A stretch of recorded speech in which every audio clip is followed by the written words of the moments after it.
what's your reaction to that game? And obviously the week, it's been a really tough week since the fever break. Yeah, some teams come out of the fever break rejuvenated and different game plan, and seeing Cairns play the other night and how good it's been for them, and right now on the two performances that we've had, say it's been the opposite for us right now, and felt like just kind of lacking some synergy on the floor, lacking some discipline in some areas, and then I thought the physicality of both Perth and South East, we went up to the physicality challenge as well. So we'll go back and look at that tonight and see what the biggest issues are, and just try and be better.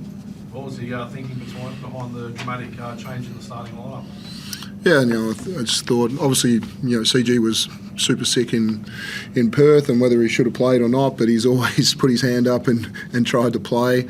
Tanner had his best game all the time, and so CG was still recovering, so we went with that one. And then we had some moments in that first quarter that weren't who we wanted to be, and it was just to say, hey, I'm going to try some of the other guys, right now to get started, and we want to move the basketball, we want to play with these kind of things, and so, sometimes you just got to try some things to shake it up. How did you address that with the players, and how was it received with the starters who ended up? Yeah, I sat with Milton, Jesse, and CG, and talked about, and we looked at some vision, and we moved forward, and they all played a lot of minutes. It was just one of those things to say, hey, let's try something different. It didn't work the other night, and sometimes you just got to throw a lightning rod out there and see if it creates a spark. Were you happy with the energy they provided? First group? Yeah. They're 16 all. It was 16-2 the other night, so it was pretty positive. But then conversely, I suppose the regular starters seemed a little bit disjointed early on. Before they finally got into a bit of a groove.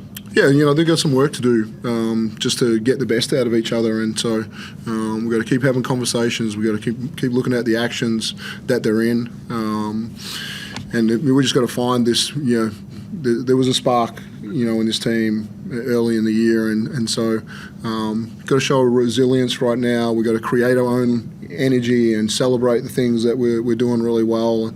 It seems like we just got on our mistakes, and we had some momentum killers with some of the things that we did tonight, and so how can we not let that turn into 2 or 3 possessions? So what do you put the 19 turnovers down to? Was it more about yourselves or more about Phoenix's defence up in your face? Yeah, I saw they were super physical. They got up the floor. John Brown's always a problem defensively, but I thought we could easily shave 5 of those off just on mental kind of errors. They're going to turn you over the most in the league right now. So I thought there's 5 that we just get rid of automatically, and you're probably at the right number. Is Chris still feeling the effects of his illness from Perth? Yeah, for sure. Yeah, no, absolute credit to him. Not many people would have played over in Perth or tried to play over in Perth the other night, and he come out and play good minutes tonight. But you can still see there's an exhaustion there. And Milton, how did you find, I suppose, the change of the starting lineup? Obviously, didn't affect your game. Yeah, I think, like you said, we spoke about it. That first group in Perth didn't come out playing well, so we have to own that. And I think it's good to put some adversity in us and make us change up the way we've been playing. We came out of the break a little soft and timid, so it's carried over to this game also. So we need to step it up. Is it also a bit of respect to the depth that you have in your team? Yeah, of course. Glad to see TK getting his first start of his career. Tanner played great. He's been playing great all year, so I don't think it's a big deal for those guys to start. We're all going to play in the game anyway. It's just about who can bring the energy for the team and change some things around. How much does it hurt to lose a throwdown? It hurts to lose any game, but especially the throwdown, losing in this gym. We had a lot of our fans here cheering for us, and it's a big moment and a big momentum builder also when you win these type of games. So, yeah, it hurts to lose those type of games. What kind of adjustments do you make coming off the bench? I mean, it's not something we've seen you do in the NBL, so what was that process like for you? For me, it's the same as usual. Go out there and play my game.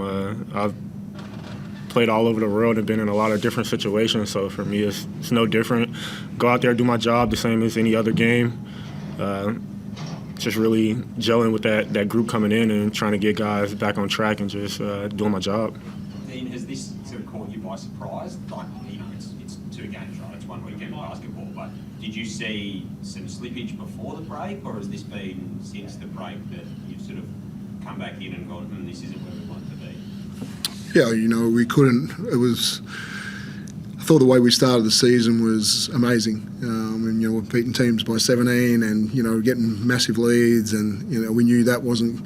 But then we take a couple of losses, and I thought the way we responded then, the way we bounced back and had some close, tough wins, which I think were really important for us. And so, yeah, I thought we were in a pretty good space. And, you know, as I left for Boomers, I thought, you know, our plan about how we were going to get better in the break was on point. And, you know, there was a mix of some people needed to catch a breath and get some rest. And but we'll go back and really review it right now and say, you know, did we drop some standards, you know, through the window and right before the window?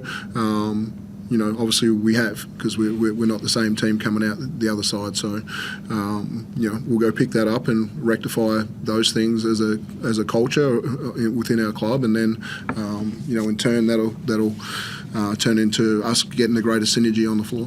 Is there one thing across these 2 games that sort of disappointed you the most, or do you feel like you've had some different issues in both of these outings? Yeah, you know, I was pretty aggressive over in Perth. I felt like I just needed to drive an absolute desperation within the group, and so, you know, I could just wasn't quite there. And so, you know, how do we just recapture that? You know, some moments tonight to say it's a loose ball and we weren't first one on the floor, and so, you know, we'll look at those moments and, you know, try and get back to that team that's, you know, the hungriest. And we know when you're sitting on top there, everyone's coming for you, and right now we might not be sitting on top. So that's, you know, we get back, you know, if Adelaide wins today, and so we've got them next. And we knew these 3 games coming out of the break, in Perth away, Phoenix here, and going to Adelaide with, you know, 3 away games in a row, that was going to be the toughest portion of our season. And right now we haven't been good enough.